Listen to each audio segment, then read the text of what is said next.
All right, everybody. Today is another day of coming out stories for the month of June, and we have Molly Downs-Stoller, who is a marriage and family therapist and special. I'm gonna let you kind of describe your specialty, if you will. All right. Hi, everyone. Thanks for having me, Jaime. My name is Molly, and I'm a marriage and family therapist, and I specialize in seeing people, queer Christians, for individual therapy. I sometimes do groups. So people who have kind of grown up in the church, either knew they were gay or figuring out that they were gay, and then kind of struggling with their faith and sexuality, and kind of helping people walk through that journey. And Yeah. I mainly work through the Christian closet. So I'm excited to chat with you today because I feel, especially when coming out, like that's adds such an extra layer if you know the Mm-hmm. beliefs that you had growing up and all that. So let's just get right into it because there's going to be a lot of questions that we have here. So tell me a little bit about before you came out. What was your life like? Yeah. So my non-coming out. So basically I grew up in like the suburbs of Denver, and I didn't have exposure to any gay people, didn't really have the language. I grew up in the Catholic Church, so there wasn't like not really an emphasis. So I didn't grow up knowing or thinking that I was going to go to hell or that it was wrong. I really just never thought about it. So then I started going to a Southern Baptist church at the end of high school, got really involved in the evangelical church all the way through my 30s. So from like 18 to 38. And that's where I was told it's a sin. It's not okay to be gay. I really believed that it was just either trauma or everything opposite of what I believe now. But I was told that, that's something you can overcome. You can kind of pray away the gay. I now know that's not true, and I do not believe that, but that's where kind of the world I lived in. Some people, like my wife, she knew she was gay from the time she was born. Same. And yeah. So with you guys, you knew, and then maybe you didn't even come out till later, but you at least knew. That wasn't really my story. And so I'm kind of one of those later in life lesbians who didn't even realize until my 30s, oh, like this is a thing. And looking back, I think it's just because I didn't know myself very well. I wasn't given that opportunity to kind of do this like self-exploration. Really, I was given these rules that I had to follow through the church, and anything outside of those was wrong. So I just didn't really know myself. I didn't trust myself. I was told that, your heart is deceitful. And so looking back, I can see, I wore guys' clothes, I wore plaid, I played softball, I have, like short nails, all which are all fine, even if you're not queer, but, some of those stereotypical. I had a crush on girls. I loved Shannon Doherty from 90210. Thought it was just a girl crush. Mine was Gwen Stefani. Oh, yeah, she's a good one too. Oh, yeah. Mm-hmm. No doubt. So looking back, I can see all of that, but I just didn't give myself permission, or didn't have the permission and the space to think about that. So I tried to date guys, and it never worked. So that was kind of the pre coming out. Didn't even think about it, and was kind of on the opposite side, which kills me now. But you can tell my story. It was definitely, I was I was the Christian that was kind of saying, no, this is wrong. You shouldn't be doing that. So that's kind of where I started. So what changed that? What was the catalyst to change that? So I met my wife, my now wife. So we worked together. And the first day we worked together, I thought she was so pretty and so cool. And I went home to my roommate and just told her, like, oh my gosh, she's the best ever. We had so much in common. And she had told me the first day, oh yeah, I'm a lipstick lesbian. And I was like, oh my gosh, you're like the prettiest lesbian I've ever met. Well, she was like one of the only, once again, didn't have a lot of exposure in my world to anyone who was gay. So I met her and I was like, oh, plus she's just really cool, really pretty. And then a couple weeks later, I was like, oh my God, I want to kiss her. Oh my gosh, she's a girl, like kind of flipping out. And I flipped out. I went home again to my roommate and was like, I don't know why, I can't stop thinking about her, blah, blah, blah. And she was kind of like flirty back. And I was like, I don't know, she's just being friendly. Maybe she has a crush on me. We've been married almost for 6 years now, or 5 years. So together 6. So that was kind of what it sparked. So I was 38. So before that, I was thought I wanted to date a man, tried to date a man. When that happened, it was because I didn't really know before. I didn't really have a like tangible, I didn't say like, I'm lesbian, I'm bi, I'm whatever. Her name is Sue. So sometimes I say, I was saying I was Sue sexual because like she was it for me. So I think, for anyone who's listening that maybe has discovered this later in life, like, oh, I think I'm attracted to, same sex. I think it's okay not to have a label, because it took me a while to be like, what am I? I know I'm attracted to her, but I've always kind of liked men. And so I just like to give people permission to not have to have a label if you don't know. And that's okay. For sure. What did your roommate say when you went back and you're like, I want to kiss her? She's she's a therapist as well. So she just listened. Yeah. And just held that space for me, which was really great. She didn't say much. Her dad is gay also. So I knew she was a safe person. He came out like when she was in her 20s. And so, so I knew, and that's one of the reasons I think I chose her, probably unconsciously, is because I knew she was a safe person who wasn't going to judge and she is a Christian as well, but wasn't going to like preach at me or debate or tell me I was wrong. She just really sat with me while I just processed all of it. Awesome. So like what happened next? I'm intrigued. So really awkwardly, I asked my, now wife, I said, are you, I was very uncool. I was like, do you just have a lot of friends that are girls?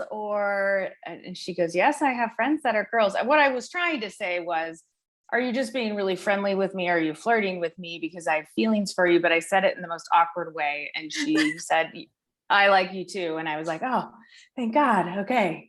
And it just, I just head over heels fell in love with her. When I met her, I was like, oh, this is what everyone's talking about in love songs and everything. I just never had experienced it until her. And I was like, yep, there it is. That's what I've been looking for. So, so that was so wonderful and everything. So as far as coming out, I like to use this analogy, and it kind of helps explain my story a little bit. And I have to give all the credit to my lovely wife, of a coming out ladder. So, there's lots of different steps when coming out, right? Especially in who to come out to when. And so she was like, look, you can start with the safe people on the bottom rung and then go to the next person and the next person. And if it gets too scary, come back down. Like, you do not have to go to the top of the ladder and shout on the top of the mountain that, you're gay. You can, that's awesome. Or both, you can take one person at a time. And so that was really helpful. So I started with like my roommate, then my sister, and another friend who I could trust. My older sister I don't think she was surprised. She was kind of like, you like Sue, right? Like, and I was like, how do you know? So a couple people, you'll have that reaction, like, yeah, we knew. Or, so that was my bottom rung. And then I went to my mom and my younger sister, and I wasn't sure how they were going to react. It was a little bit iffy, but I was so excited too. So I was just like, I wanted to tell them this news. I did have to drink I did it with a glass of wine. and just like blurted it out. But my mom had the best response, and she was married to my dad for 36 years. They were just so in love, and he died almost 12 years ago now of colon cancer. So when she lost him, she goes, Molly, something I learned is, if you find love, who cares who it is, you grasp that and you hold on to it, because she had experienced that. And she said, ever since your dad died, that's, love is amazing, and just who cares. And she had met Sue and was like, she's super She cool. loved her too. Yeah, pretty much. So, and she didn't sound surprised. So wow. Well, so they had some inklings. I think so. My younger sister though was like so confused and was just like, but you've liked boys, but you've always stayed with boys, but you've liked boys. She kind of got stuck. And so one thing that I've learned though is to let everyone have their process, right? Like she needed some time to be like, huh? Oh, like totally caught her off guard. My mom, not surprised, and was like fine with it. So it really is interesting because everyone's going to have their own process. And it's hard, but I think it's important to let them have that process. Yeah. And at one point I wanted to be the person that was checking in with my little sister and being like, how you doing? How you doing? You doing okay? Like, and I had to let that go and just be like, she's just going to have her process. And I mean, she's fine. She loves me, my wife, and everything. Her husband is a worship pastor at a church. And I don't know if they necessarily biblically agree with us, but they love us and they always have. And so that's really what I've felt from her. Yeah. So what happened like with your church stuff when all this was happening? Yeah. So that was my next rung. Oh, so the next rung up the ladder. And that one was scarier. And to go back to my ladder analogy really quick, some people have like a step stool and it's like 2 people. Okay, we're good. That was easy. Or some people have like an extension ladder and they may never get to the top, or you go up and down. So my church was probably where I went up and then came back down. I told my pastor and my pastor's wife, who was my best friend, and it was not a good reaction. They sat me down, told me, that I was sinning, that I should, flee, turn around, quit my job, never see her again, and really looked at it as a sin and a temptation. I've lost, I left my church. I no longer talk to my church friends. And that was really painful. So there was like this beautiful side to coming out. And then there was a really painful side that had a lot of grief. And I know a lot of people that I talk to, my clients, it's kind of that similar thing. I'm so happy. I'm so free. I'm so myself. And this is so hard because I didn't have family that, kind of left or, but I had church, and some of my clients who grew up and they were homeschooled and their parents will no longer talk to them and they're kind of, left, they're no longer part of the family. It's extremely difficult and extremely painful. And sometimes those family members come around and sometimes they don't. So my church family has not come around, so I've separated from that. And, I used to think that way. And then when I met my wife, I started to really pray about it and think about it and dive into the Bible and be like, we got this wrong. The translation is so not what I've been taught. And I had never really looked into it. I just trusted my pastor, which you should probably look into it on your own. But that was one of those, just do what the pastor says and the church says and don't think for yourself. So when I started to look into it, I was like, we totally got this wrong. It has nothing to do with, me and my wife's relationship. It's about gang rape. It's about pedophilia. Do I think all of those homosexual acts are wrong? Yes. I think those heterosexual, hetero and homosexual, you should not do gang rape, pedophilia, or, all of those violent crimes. And that's really contextually what I think the Bible says. That's my quick 2-second version of the translation of the Bible. So that's where I came to the conclusion. The other thing is that I felt so good with her, and I only saw goodness come from our relationship. I didn't want to follow a God who said, look at this beauty, look how you guys make each other stronger, look how beautiful this is, but it's a sin, so you need to leave it.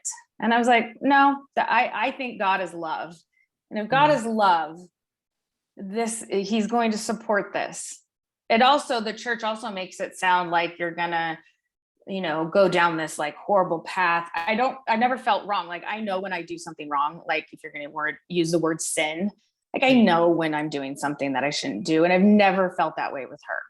And so that's kind of what internally changed my mind of like, no, I think he is totally fine with this. Yes. So that was kind of my journey with like the church. I'm still a Christian, but it's very different. It's not about rules or you must do this, you must do that. This is the only way. It's much more broad and much more unknown and uncertain, which can be scary, but I feel more free and closer to God than I ever have. So yeah, I love that. Yeah. So let me ask you this. I'm sure there are a lot of, number one, later in life lesbians listening, but maybe also people who are in the church and who feel this guilt or that they can't really truly be who they are. What kind of like guidance or suggestions can you give to them on, following their truth and who they, love inside, but also don't want to disappoint a higher power? Right. Yeah. And that's where, I think getting support is huge. If that is you, even if you're not a Christian anymore, but that's the world you grew up in and probably still have some of that internalized homophobia, listening to other queer Christians, like there's some podcasts that I can send you and you can put in the notes, Queerology. Yes. I can only think of Queerology right now, but there's a lot more, and to follow some queer Christians who have done some of this work. That really helped me. So the Christian Closet, you could get a therapist. We are all came from a Christian background, and there's 15 of us that are therapists now. So getting a therapist that understands those two worlds too, just to and we're not going to try and change your mind one way or the other, but just to talk through some of that. And like I said, you have to, there's boundaries that you're going to have to set. There's a lot of grief in that. And there's a lot, it's scary because you've been taught one way. So there really is this, but what if God doesn't love me? So another book I wanted to recommend is called Unashamed. And it's by Amber Cantorna, and it is a coming out guide for LGBTQ Christians. Nice. So this has been one of the first books I read. She goes through some of the Bible verses, but then she also goes through what you need in order to come out. Her parents pretty much said, you're no longer a part of the family. Give us the keys to the house. So she had a very drastic cut off from her family. So this is helpful in saying, when you're ready to do this, when you're at that step in the ladder, make sure you're financially okay. Make sure you have a support system. If your church was the only support system you had, we got to get you some more people to cheer, to be there if your family does and your church, no longer supports you. So those are in the Reformation Project, Q Christian Fellowship. There's some really good organizations out there that can help you and also kind of help you dive into the Bible and maybe to change some of at least to see a different perspective. And that might be a good place to start. And that can be scary as a Christian because you've been told this is the one way, you have to think this way, or you're not a good Christian, or God doesn't love you. So it's a little bit scary to even go, let me just listen to a podcast of a queer Christian. But those are some good places, I think, to start. Yeah. And so you definitely have to send me over all the lists of resources, and we'll put them in the description for anybody that's listening. Now, earlier we were talking and you were saying like the different ways to come out. Do you want to kind of touch on that? Yeah, I've worked with a lot of people who, kind of think that you have to come out in a certain way. You need to go down, have a sit me down with your family, have a face-to-face, especially, maybe it's not just in the Christian world, but I feel like there's this like honor your mother and father, and you need to and really what I encourage people to do is you can come out however you want to come out, whatever is the safest. And I'm sure you tell people the same exact thing. You can text your family, you can email them, you can snail mail them. If people don't know what that is, it's send them a letter in the mail. You did? Yeah. Yeah. Totally. Yeah. You can tell them on the phone, you can tell them in person, but you do whatever is safest, and at whatever boundary you need to put into place. Like for you, I'm interested. Yeah. Like, was your anxiety high the 2 or 3 days it was in the mail and then didn't know when they were going to receive it? Yeah, I was sitting by the mailbox with the letter with my friend, and I'm going, and she just snatched it out of my hand and threw it in. And I was like, oh, I wasn't ready for that. But I was like, lived in downtown Boston, and my home where my parents lived was just like 15 minutes outside it. So they literally got it the next day. Oh, and gosh, then my dad hand delivered a letter back at my door. Oh, and interesting. It was a very nice. So I didn't wait too long. Oh, but I was nice, very anxious for that. And that's interesting that your dad responded in the same way. So that's actually a good thing to think about. Like, if you text your parents, maybe they'll text you back, and it doesn't have to be, or you can ask for that too. I don't want to talk about this on the phone. If for now we can talk via text to kind of see where they're at. Like, your dad had a good reaction. And so it's like, okay. My mom, not so much. My dad wrote me a letter back. My mom did not. and we didn't open that communication really. We never really, I only remember the good part, which was my dad's letter. That's good. Yeah. It's interesting though, that how parents definitely process it differently. So sure. I'm glad you had a good experience. And she came around. Yeah. And it takes time. Yeah. Like everyone, and what you said earlier about, giving people the space to process theirs, we can't just expect to tell them this big, huge change or about us and just them be like, okay, some people can. But like, for example, my mom grew up with a lesbian mom during the 50s and 60s. And that played a part into why she didn't want this to follow through her. She had her own stuff going on, and I needed to give her that space to work through that, Yeah. Yeah. And that's sometimes hard to do, but I think it's important to say, yeah, they've got to kind of figure this out and even maybe grieve what they thought their child's life was going to be like. And that's okay. And then but they can get to acceptance. The other thing I like to tell people, as far as like, you can text, email, send a letter, in person, but you can also just tell them the information and say, this isn't like up for debate. We're not going to sit here. I think especially a lot of my Christian clients are worried their parents are going to sit there and they're going to have to debate like the Bible with them, which you're not going to win on that one. And so you can also say, I just wanted to share something with you. I'm not really wanting a discussion, but this is something about my life I wanted to share. And then, I'm just going to leave it at that. And maybe later we can go back and talk more about it, because that feels a little more safe going into that than, well, let's talk about the Bible now. And even if you're not a Christian, even if your parents like, well, I disagree, I don't want this. It's like, well, you say this in a nice way. Yeah. Wasn't asking for your opinion. I was letting you know. Yeah. And so I think that I've had a lot of people go, I can do that. And I was like, oh, 100%. And get a support system. Like, you got a friend there with you, helping you put the letter. So get people, at the bottom of your ladder cheering you on, and will like catch you, and will be there. So yeah. So those are kind of the things that some themes I realize in my life, but also give permission to some of my clients as well.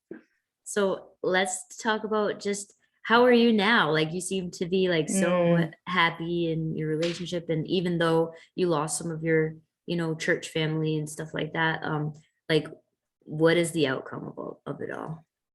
Oh, it's been wonderful.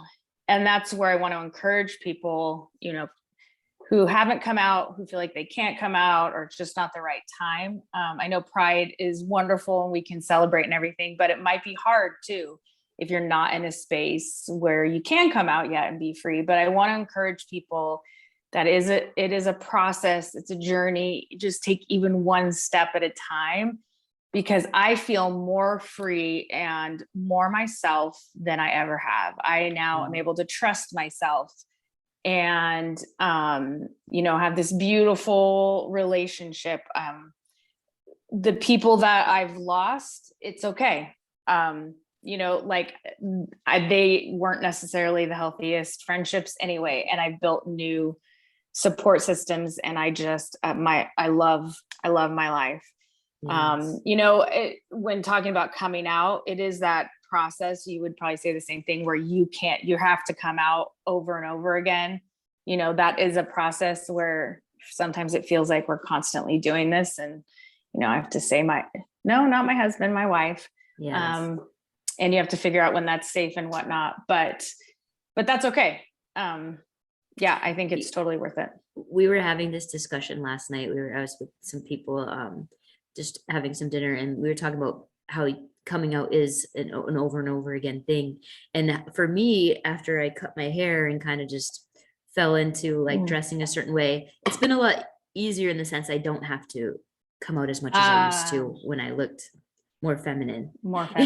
People just assume now, and I'm like, yeah, and I assume they know. Yeah, that's kind of nice, because I look more probably feminine. My wife has short hair, even though she's like total lipstick lesbian. But yeah, that's true. They kind of do assume. So yeah, it was easier for me.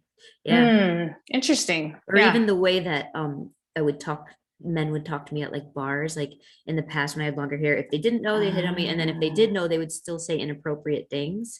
And then when I cut my hair, now it's like I'm more like their buddy. You know what I mean? Yeah, it's a whole different game when your hair is different. That's so interesting. I never thought about that. Yeah. A little easier. Yeah, for sure. 100%. Yeah. Well, all right. So any like final words for maybe some people that maybe they're on the first tier of their ladder, and they have this Christian background like you did.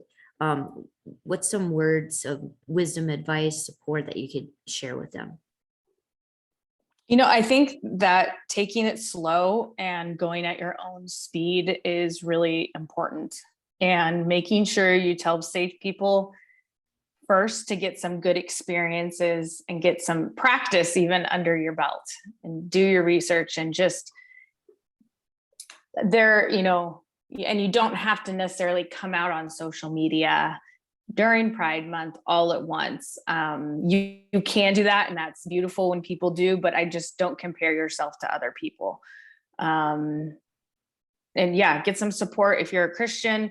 Maybe do some reading, podcasts, get some other voices in your head. If you've been in the evangelical conservative Christian church your whole life, from day one, you have a lot of your belief system is just ingrained. So it's going to take time to kind of unravel that, and it's not going to be overnight. So it's okay if part of you still thinks you shouldn't be gay, part of you does. And so it's okay. It's going to take some time to get rid of some of those beliefs that maybe you don't believe in anymore.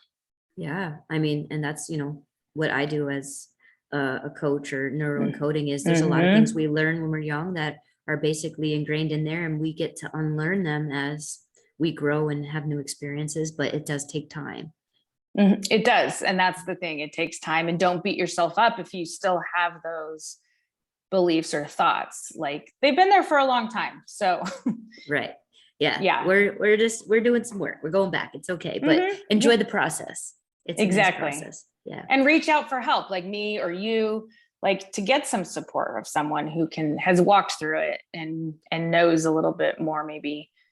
I love the neuroencoding. So It's awesome. Yeah. I mean, yeah. And there are things you can do with your nervous system when you are aware of your own triggers or your own internal homophobia that come up, that you can do to kind of start that process of unlearning that. Totally. Yeah, for sure. Well, that's I thank you for sharing your story. I think it's super powerful. I think a lot of people not only can relate to the Christianity part, but also like later in life, lesbian, just kind of trying to figure out like how did I live my whole life this way? And now all of a sudden, what's going on? Totally. So, well, thank you for having me. And I appreciate it. And happy Pride Month. You too. You too. Yeah. Thank you so much.